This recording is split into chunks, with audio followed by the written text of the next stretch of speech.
All right, let's get our attention back, shall we, to the Hellenistic philosophies.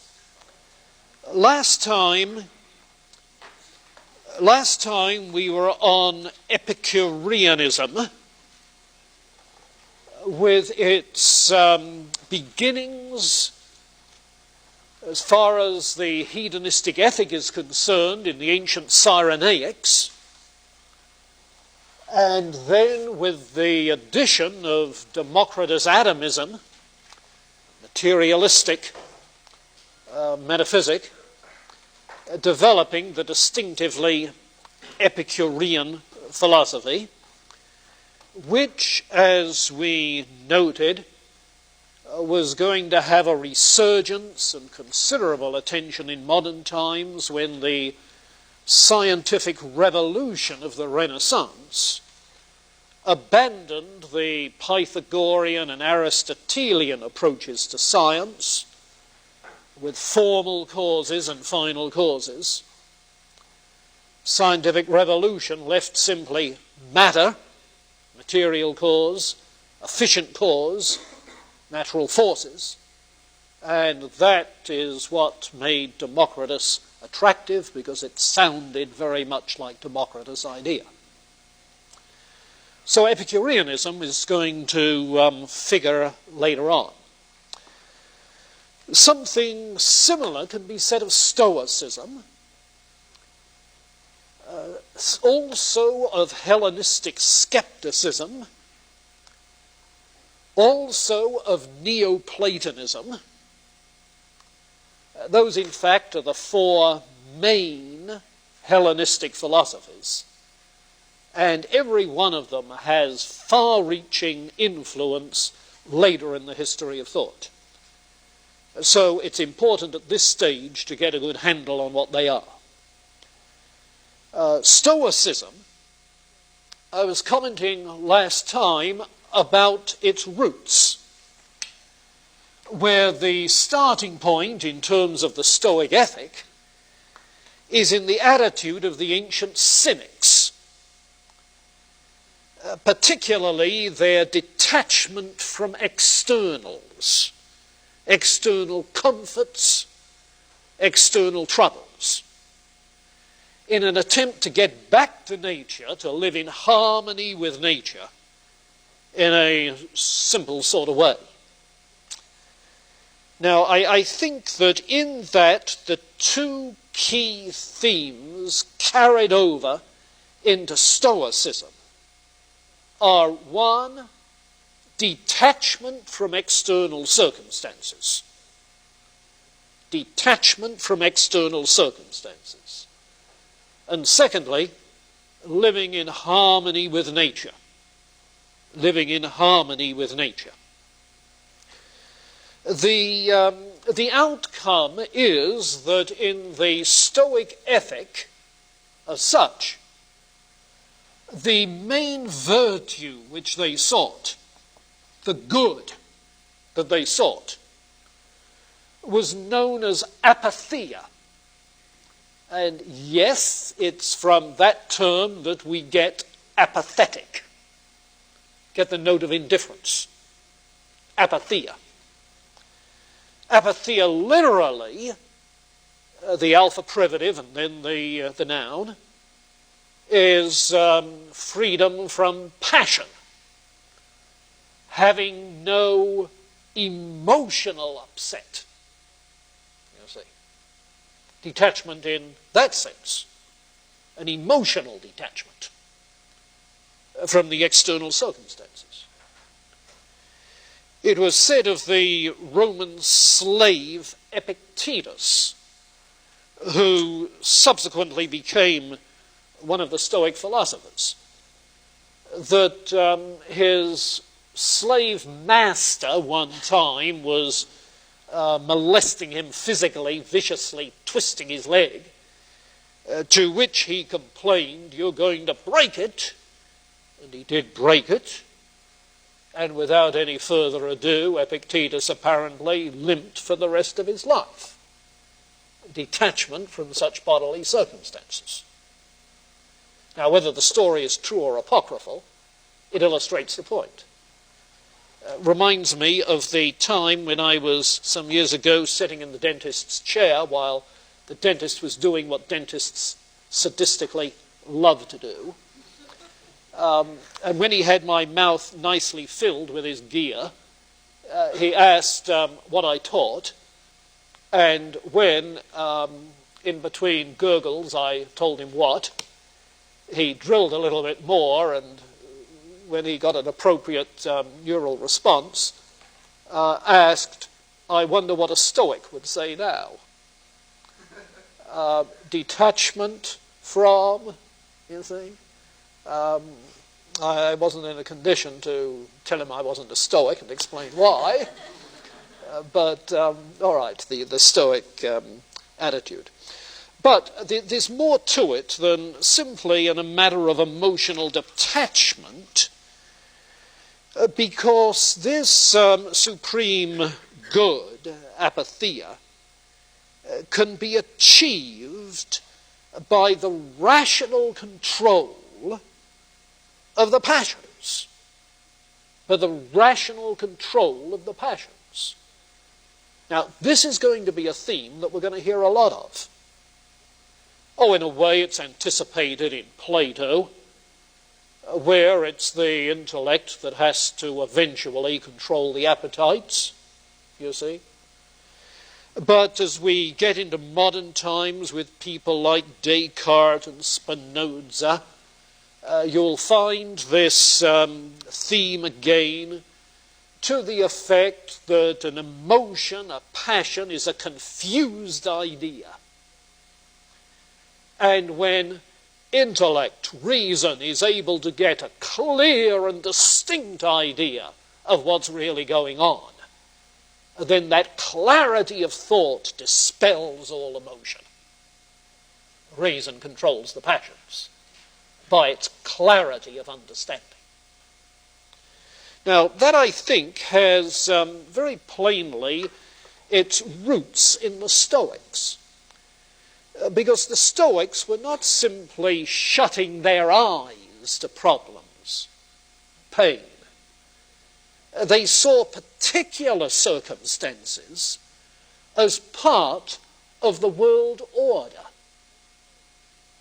That is to say, as a logical part, a rational part, an intelligible part of the rule of law throughout the natural world.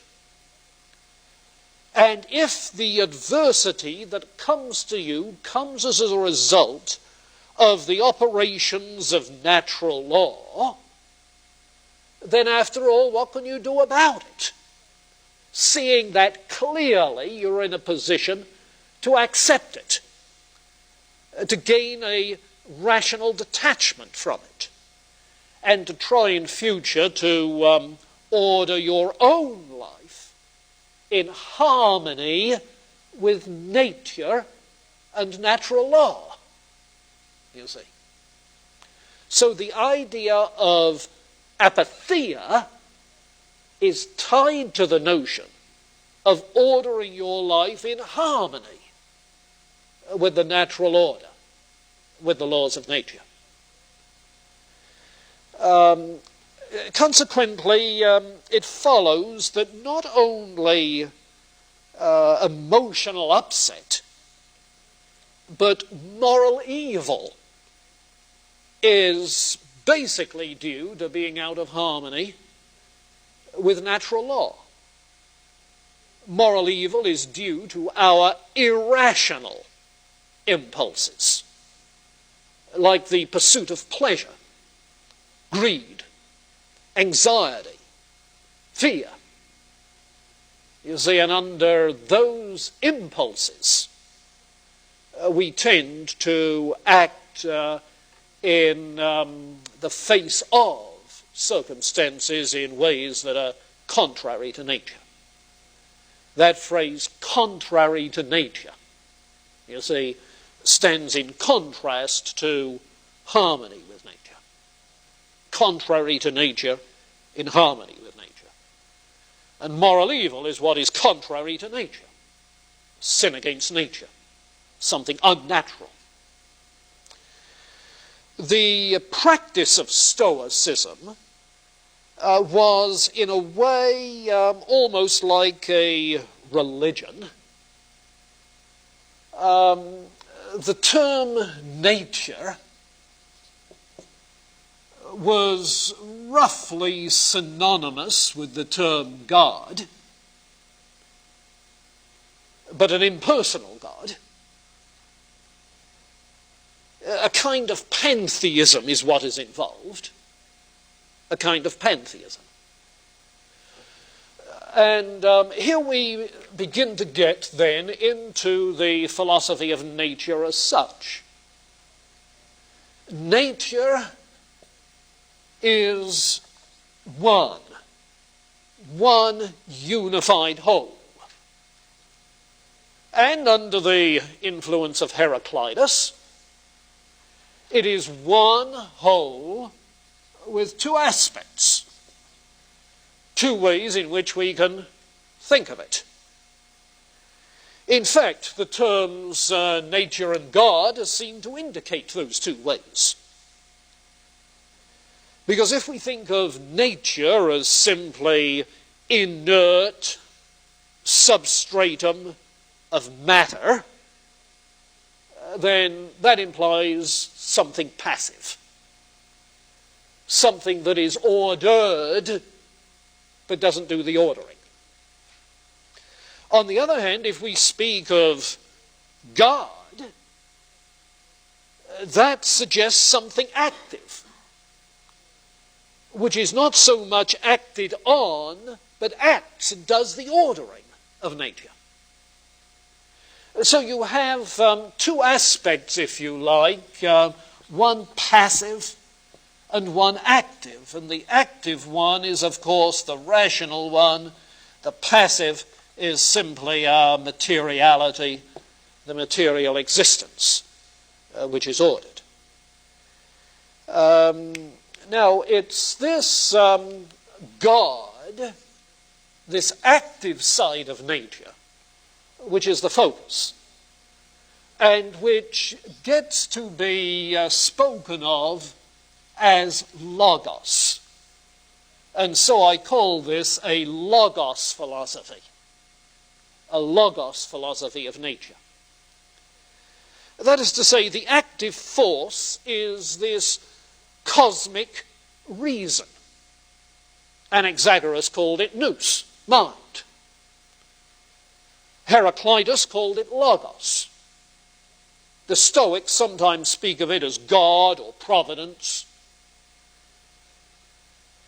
Meantime, the material processes of nature involve the four elements with cycles of orderedness and fiery conflagration, cyclical kind of cosmology.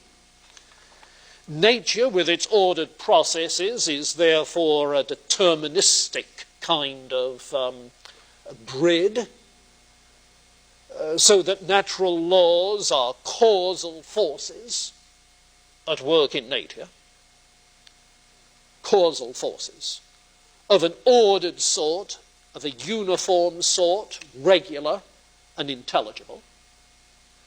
And as with other Greeks, so it is with human nature that we find again the two aspects of nature in human beings. We ordinarily think of them as body and soul. One passive, the other active. And the soul is spoken of as the logos. Yes, as in fact a seed of the logos spermaticos is the phrase they use. A seminal kind of logos is the living soul of a living thing. It pervades the body, giving it ordered activities and motion.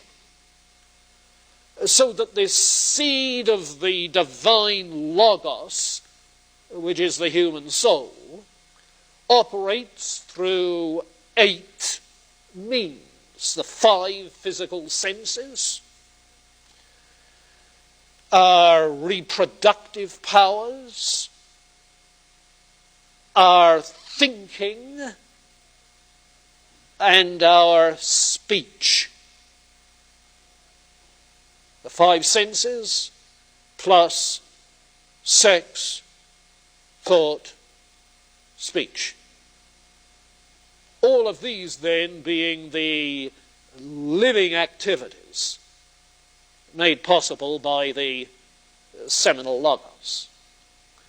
Now, one interesting note here is that the Stoics regard the soul, this life force, as being itself a material thing. Not immaterial, but material. And that's perfectly understandable when you consider that they're equating nature with God and seeing nature as composed of the 4 elements. That is to say, if the cosmic logos is the totality of nature, and the totality of nature is composed of the 4 elements, you see. And if the human soul is a seed of that cosmic logos, then it too is going to be composed of elements. It too is going to be material. Now, that means that in reproduction, which is one of the activities of the logos, soul and body are reproduced together. So that what you have is known in later theological language as traducianism, the notion that the soul is transmitted with the body from father to child. Now, the way in which they understood it then is simply that the offspring are contained in miniature in the father's seed. The offspring in miniature contain soul as well as body, which, deposited in a warm place, proceed to grow to childhood and adulthood. This is what in biology gets to be known as animalculism. Animalculism, which was one view of genetics intermittently because of Stoic influence in subsequent years, emerged again the 18th century, late 18th century, with the beginnings of biology, and was really only eclipsed with the gradual development of modern genetics. But this Stoic view provided some early Christian theologians with a way of accounting for the origin of the human soul, you see. We'll be noticing shortly that the church father Tertullian, who said more anti-philosophical things than I think most of the rest of the church fathers put together, Tertullian was very much indebted to Stoicism in a number of regards. But in this regard, it was he in particular who adopted this view of the soul and the transmission of the soul, traducianism, and as a result transmitted traducianism into subsequent theology, interestingly. And you still find it in some theology texts, somehow or other detached from its original biological basis. But you still find it occasionally. Now, the soul, then, being a material thing, is transmitted in that way, And the early Stoics did at least conceive of its surviving death by being reunited with the world soul, with the cosmic logos. Okay, and I guess one other thing in this general context of the logos philosophy is the bearing of the logos doctrine on epistemology, human knowledge.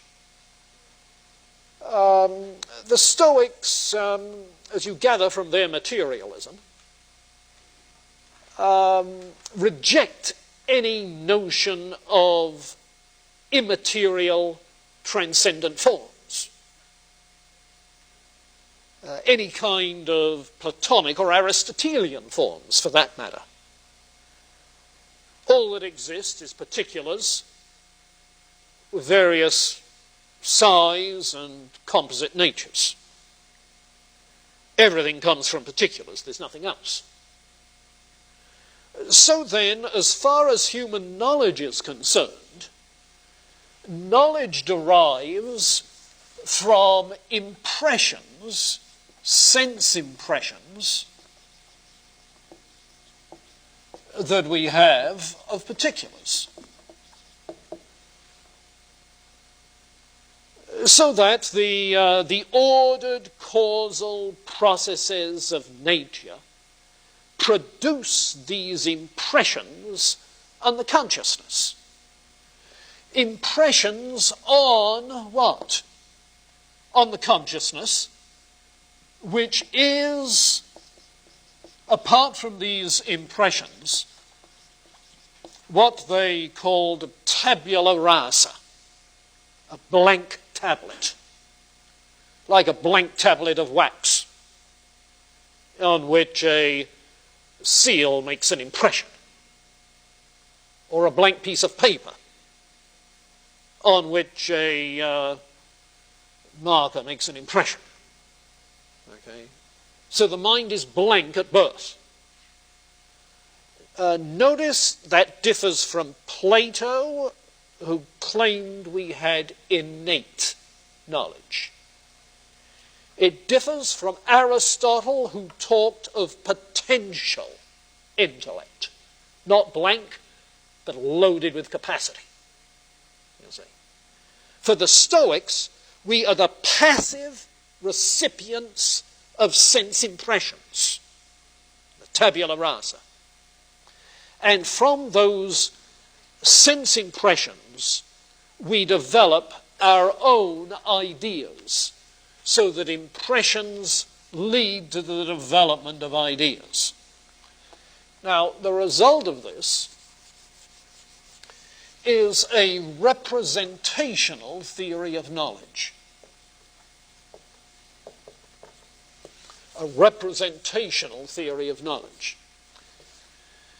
That is to say, the mind, the consciousness, is so affected by outside forces that impressions develop which lead to the development of ideas.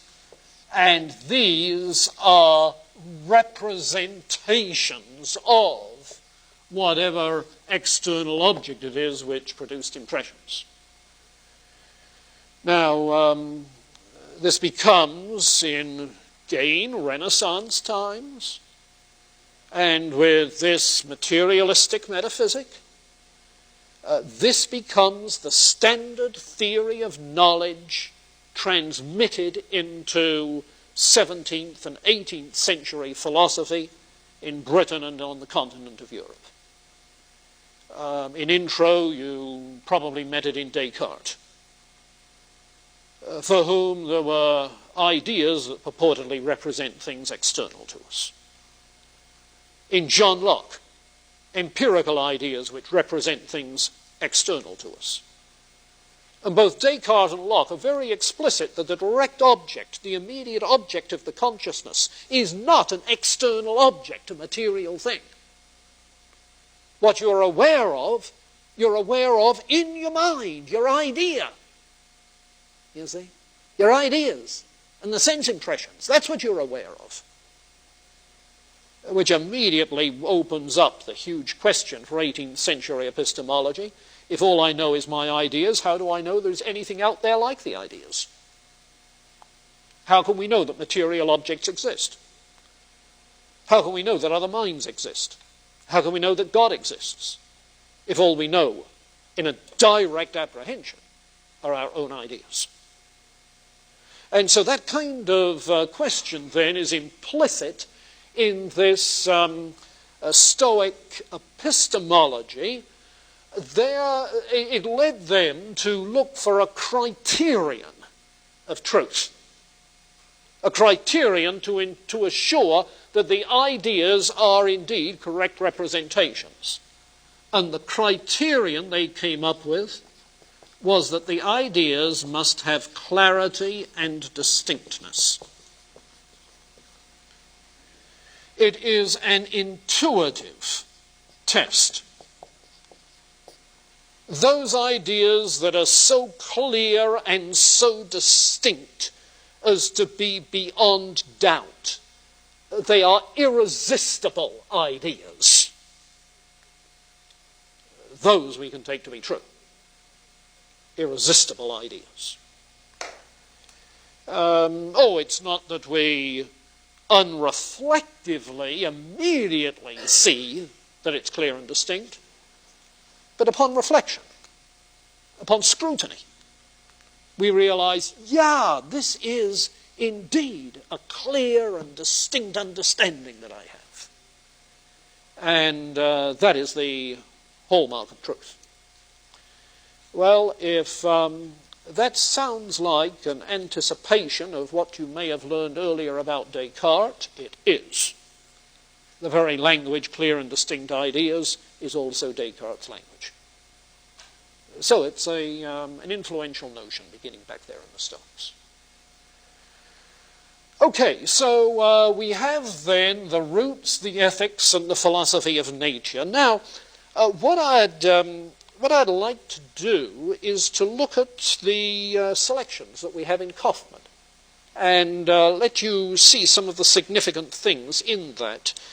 The three selections we have, rather, two of them, Zeno and Cleanthes, beginning on 467. Zeno and Cleanthes represent that early period of Greek Stoicism for 2 centuries BC. Epictetus later on in Roman skepticism. And it was characteristic of the Roman skeptics that they, Roman philosophy generally, developed a much more cosmopolitan outlook than did many of the Greeks. So that they extended the notion of a world order to include, the whole inhabited world as a world order, you see. And in their political thinking, some of them like to think of the whole inhabited world as the Roman world. And Roman law is the embodiment of this logos order, you see. But that's the later Roman Stoicism, which was significantly more humanitarian and much less, counterculture, much less anti-establishment certainly than the Cynics and some of the earlier Stoics. Okay, Zeno, page 467. Notice the themes about natural law. An animal's first impulse, say the Stoics, is to self-preservation because nature endears it to itself. There's a natural law of self-preservation evident in animals. And half a dozen lines later, it wasn't likely that nature should estrange the living thing from itself. We're forced to conclude that nature in constituting the animal made it near and dear to itself, as if nature knew what it was doing. Sure, it does. It's a logos nature, you see. The next paragraph is for the assertion made by some that pleasure is the object of the first impulse of animals. It's been shown by the Stoics to be false, because pleasure, they declare, to be a byproduct which never comes until nature has found the means suitable for continued existence. In other words, once you get self-preservation, then you can pursue pleasure. You see. And so, halfway down that second column, in the case of animals, impulse has been added, whereby they're unable to go in quest of their proper food element. For them, say the Stoics, nature's rule is to follow the direction of impulse. But when reason, by way of a more perfect leadership, has been bestowed on beings we call rational, for them, life according to reason rightly becomes the natural life. Reason supervenes to shape impulse. Scientifically, says the translation. Yes, by its knowledge. To shape impulse by knowledge. You see. Reason ruling emotion, passion, impulse. Top of the next page, this is why Zeno was the first to designate as the end life in agreement with nature, which is the same as a virtuous life. Cleanthes, living virtuously, is equivalent to living in accordance with the actual course of nature. Harmony with nature. Then the little paragraph towards the bottom, by the nature with which our life ought to accord, Chrysippus, so you've got Zeno, Cleanthes, and Chrysippus, who are the three major Greek Stoics. Chrysippus understands both universal nature and, more particularly, the nature of man.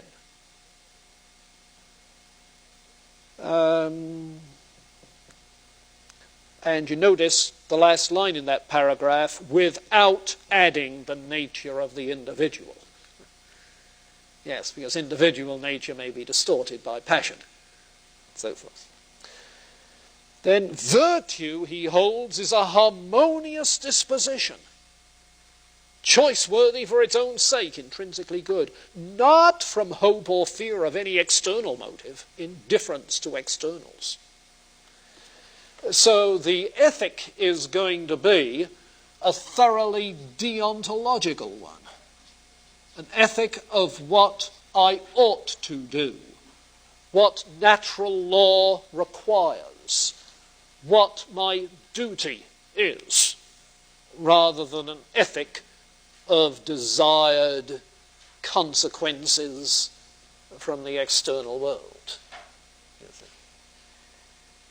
An approach to ethics we'll see a lot more of later.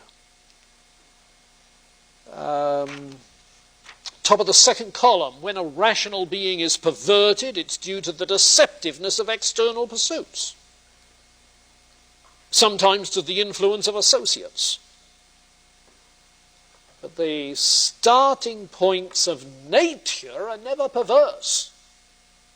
Sure, your roommate may be perverse, and the external pursuits of Friday night may be perverse, but not those of the natural order. The next page, right in the middle of it, notice these lines. Pleasure is an irrational elation at accruing what seems to be choice-worthy. Yeah, there's a difference between appearance and reality. Pleasure may appear to be choice-worthy, but it's not. It's a fringe benefit, not something to be chosen for its own sake. So, right across from the next column, so they say, the wise man is passionless, apatheia, because he's not prone to fall into such infirmity. They add in another sense, the term apatheia is applied to the bad man, meaning he's callous and relentless. Now that's the wrong sense of apatheia. Callous. Well, that ethical section, I think, captures it rather well. The section on physics that follows on 470, concerning nature, similarly, notice the last paragraph on 470. There are two principles in the universe, the active and the passive. Get that paragraph? The passive principle is substance, matter. The active is reason, God. He is everlasting, the artificer of the several things throughout the whole extent of matter.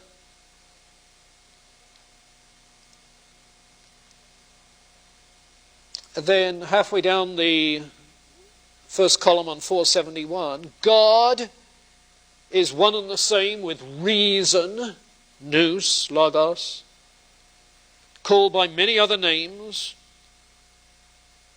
In the beginning he was by himself, and he transformed the whole of substance through air into water and so forth. God, who is the seminal reason of the universe, what your soul is to you as an individual, the seminal logos, that is, as it were, the seed plot, the rational plan for you and your life. So God is to the whole future of the cosmos that he is to order. So God, who is the seminal reason of the universe, remains behind in the moisture as such an agent adapting matter to himself with a view to the next stage of creation. Notice the figure of speech of a seed that germinates. You see, I find it a very vivid one, since a week ago I sowed some grass seed and am now keeping the ground moist. And at lunchtime I noticed the first signs of green grass coming up through the moist dirt, you see. The seminal logos bearing fruit is the way in which that analogy is applied in the Stoics, you see. God is the seed, the seminal logos, for what's going to be. Your soul is likewise. And then in the second column on 471, the last paragraph, the world in their view is ordered by reason and providence. As reason pervades every part of it, so does the soul in us. Difference of degree in varying parts. The whole world is a living being endowed with soul and reason. And on 473, that continues. At the very bottom of 473, the substance of God is the whole world, the heavens, so forth. And 476, the first complete paragraph, talks of the 8 parts of the soul. And then the last line in that first column on 476 gets the traducianism going. Semen is by them defined as that which is capable of generating offspring like the parent. The human semen emitted by a parent in a moist vehicle is mingled with parts of soul in the same ratio as they were present in the parent. And so the child then, body and soul, is derived from the parent. Well, that's the Logos philosophy of nature, pretty clearly. Okay? Now, one thing more. I want to look at this Cleanthes hymn to Zeus that follows. The translator of this, I'm convinced, must have been familiar with the King James Version and probably the Anglican Book of Common Prayer. because it's translated using some of the idiom of classic Western Christianity. But that very translation helps you to see why Stoicism had at least an initial appeal to Christian thought. Okay? Now, it sounds like a hymn. It's called a hymn. O God most glorious, called by many a name, nature's great king, through endless years the same, omnipotence, who by thy just decree controllest all. Now, you see, that could have been in some Christian hymn. Hail, Zeus! For unto thee behoves thy creatures in all lands to call. Zeus, he said, is one of the names used. We are thy children, we alone of all on earth's broad way, we are thy children. On earth's broad way that wander to and fro, bearing thine image. Yes, the logos spermatikos is the image of the world logos. Bearing thine image wheresoe'er we go. What is that image? Reason. Yes, and thanks in part to Stoic influence, that's what early Greek Christian theology thought the image of God was, reason. Bearing thine image wheresoe'er we go. Wherefore with songs of praise thy power I will forth show. Lo, yonder heaven that round the earth is wheeled follows thy guidance, still to thee doth yield glad homage. Thine unconquerable hand such flaming minister the levin brand wieldeth, a sword two-edged, whose deathless might pulsates through all that nature brings to like. Now, this vehicle of the universal word that flows through all, there it is, the pervasive logos, and in the light celestial glows of stars, both great and small, the heavens, the same as the earth, a King of kings through ceaseless ages, God whose purpose brings to birth whate'er on land or in the sea is wrought or in high heaven's immensity, save what the sinner works infatuate. Don't blame God for that. Nay, but thou knowest to make crooked straight, chaos to thee in order. In thine eyes the unloved is lovely, who didst harmonize things evil with things good, that there should be one word, one logos, through all things everlastingly, all things working together for good. One word, whose voice, alas, the wicked spurn, insatiate for the good, their spirits yearn, there's the passion. Seeing they see not, neither hearing hear God's universal law, which those revere by reason guided, happiness who win. The rest unreasoning divers shapes of sin self-prompted follow. For an idle name, there's passion, vainly they wrestle in the lists of fame. Others, with other passions, inordinately riches woo, or dissolute the joys of flesh pursue. Now here, now there, they wander, fruitless still, forever seeking good and finding ill. Zeus, the all-bountiful, whom darkness shrouds, whose lightning lightens in the thunder clouds, thy children save from error's deadly sway. From error's deadly sway, I think that should be known. From error's deadly away. Turn thou the darkness from their souls away. Those two should be reversed, shouldn't it? From error's deadly sway, turn the darkness from their souls away.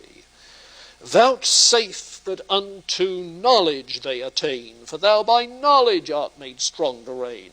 Logos. All things rulest righteously. So by thee honoured we will honour thee, praising thy works continually with songs, as mortals should, nor higher meed belongs e'en to the gods than justly to adore the universal law, universal logos, forevermore. Okay, Stoicism. Reaction? Do you see its attraction? Think of Hellenistic times as a time of cultural, political upset throughout the whole ancient world. you see. The Greek city-states had given way to Alexander's empire, which fragmented like the Soviet Union at his death, and eventually overcome by the Roman Empire. So that historic loyalties and roots just confused, jumbled, Roman citizenship extended, but historic roots, religious and otherwise, just dissolving. You see, vast mix-up. So that in Hellenistic age they were looking literally from freedom from trouble in the mind and freedom from pain in the body and trouble in the mind. Freedom from passionate concern and involvement in those externals of life. And here's the philosophical justification of it. A kind of salvation.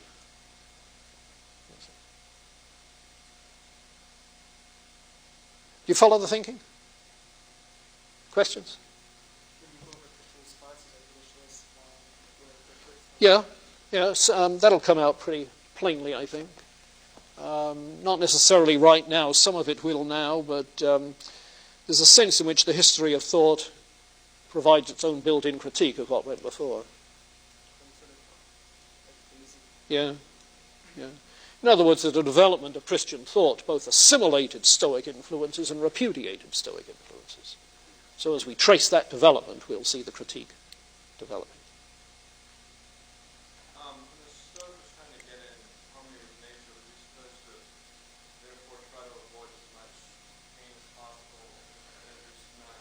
Yeah, it's not so much a matter of running away from pain, but disregarding questions of pain and pleasure. Self-interest is counted out. It's not a factor to consider, you see.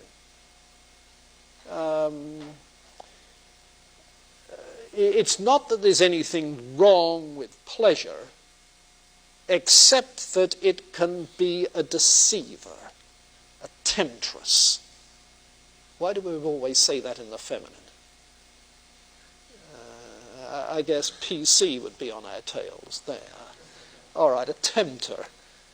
Yeah. But the pain didn't signal disharmony with nature. No, not as... Well, wait a minute. The pain, yes. Insofar as there is pain, there is some disharmony.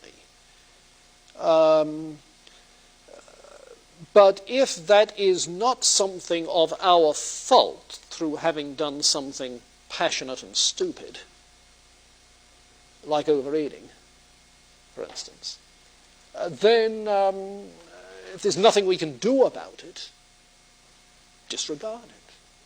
The Stoical attitude. What would a Stoic say now? The dentist question. Yeah. Okay. With their tabula rasa, I don't understand how they get that, because with Aristotle, he said, well, okay, you have these sensory perceptions coming in, just like the Stoics might say, but he attributed for this potential to assimilate these and then have experience and then move that up to knowledge. Mm-hmm. How do they account for reason or our experience of all these sense perceptions? Now, do you mean what is the underlying metaphysic? The Logos doctrine? Well, how do they account for it if don't have any innate ability to order and... Well, he's not saying we don't have ability. You see, what is not innate? There is no innate knowledge. You see, there is no innate structure to the mind. I'm getting now at the Aristotelian. There's no innate structure to the mind so that automatically we think in certain categories. Remember the 10 categories, you see. No, but there isn't that sort of pre-arranged capacity. Now, we have the capacity to think for ourselves, but we think for ourselves empirically. initially. You see, empirical generalization on the basis of collecting the experiences, the perceptions, developing empirical ideas, and seeing similarities. You see, so generalization, inference from generalization. Yeah. Laws of nature, what are they? Well, the word force is used. Forces, that sounds like later mechanistic science. But basically, what we observe are simply regularities, uniformities, order. You think? So it's our capacity to generalize and see through generalization an overall order. Seeing an overall order of which my present adverse circumstances are part, why should I get so upset about it? You see? Why should I take it personally? Well, let me say something about Christian responses, if I may, and we'll see more of this as we go along. I think the first thing to observe, and I'm looking for that page of notes. Here it is. The first thing to observe is that the early Christians were very much impressed with the Stoic ethic. Now, I haven't read that selection from Epictetus to you. Take a look at it. It's that sort of thing. And the ethical section from Zeno. It's that sort of thing which very much impressed early Christianity. And Clement of Alexandria, in some of his writings, quotes, refers to, praises the Stoics in regards to some of their moralizing. Okay? I said some of their moralizing, not necessarily the underlying theory, but the moralizing. Secondly, there was a very wide acceptance of this way, in general, this way of talking about the divine logos, linking it up with the prologue in John's Gospel. They recognized that the Stoic logos was a logos of nature, that John's logos is a logos of nature, of creation, by whom all things that are made, all things are made that are made. You see, in the beginning was the Logos. The Logos was God. And so they make that association and then start building on that in the development of a Christian Logos doctrine that we'll have to look at more closely. It went in various ways. Tertullian, as I mentioned, adopted the Stoic view of the soul. One of the interesting things, and I'll come back to this later on, was that he was attracted to Stoicism in response to Gnosticism. Now, ancient Gnosticism, G-N-O-S-T, ancient Gnosticism, as you know, was a kind of dualism. Matter is the source of evil. Reason, mind, the source of good. Now, you see, the Stoics were saying that, yes, reason, mind is good. But reason, mind is material.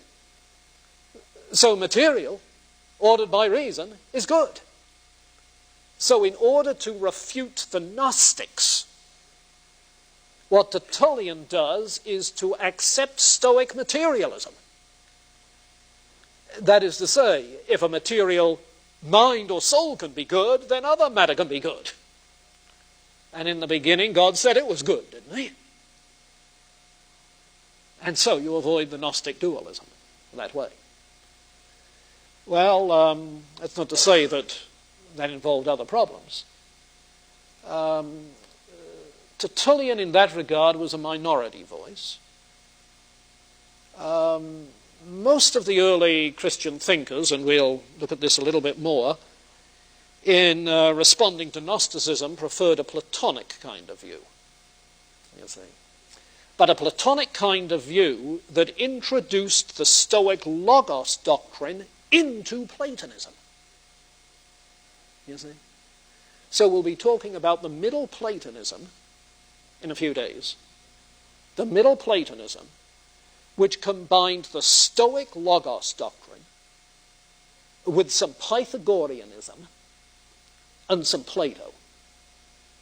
And it was that which was adopted by the Christian school in Alexandria as its overall philosophical framework for doing theology and apologetics. And that which led later on into the development of Neoplatonism.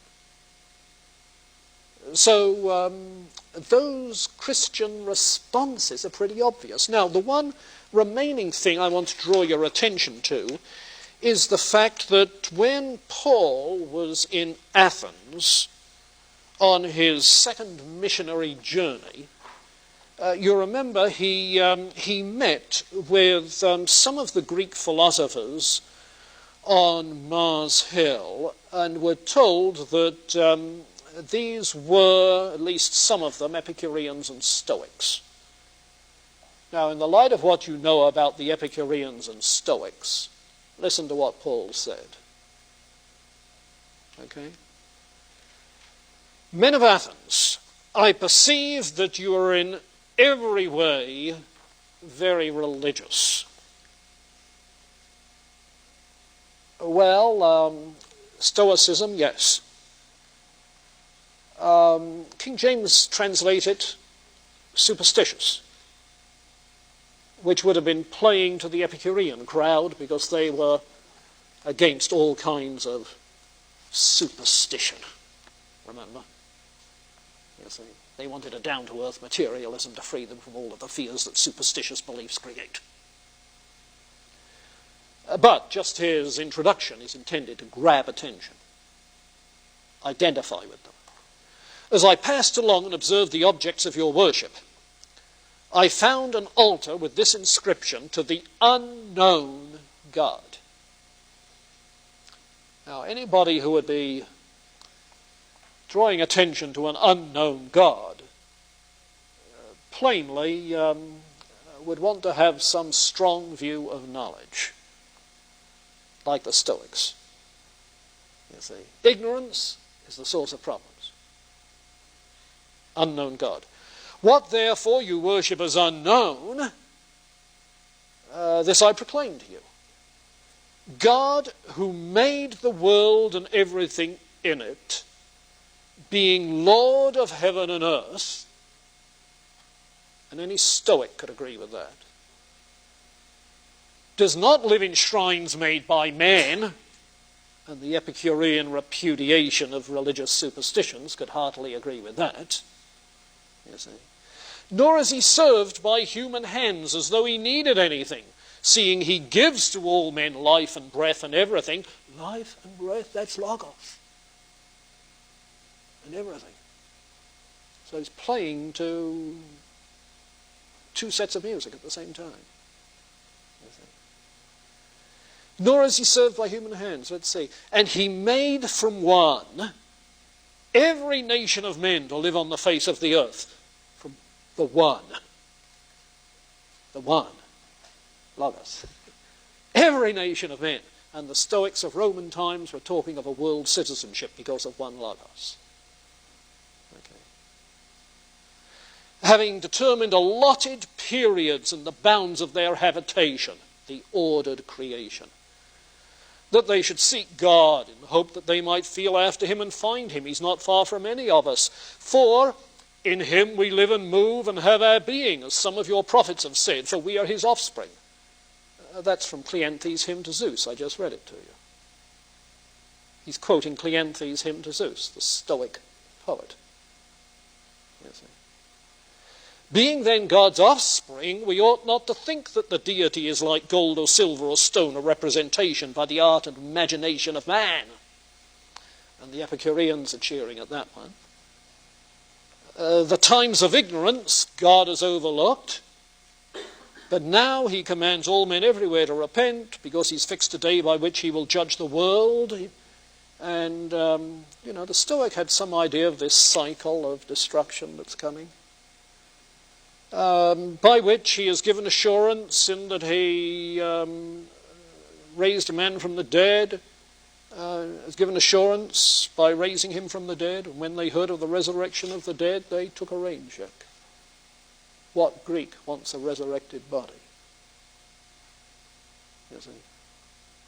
An attitude of detachment for the Stoics. And the Epicureans wanted to turn off the whole notion of future life. Too much to worry about if that's the case. You see? Well, Paul obviously shows familiarity with the Stoic thing. How? Why? The city of Tarsus was one of the seats of Stoic philosophy. One of the major seats in the first century.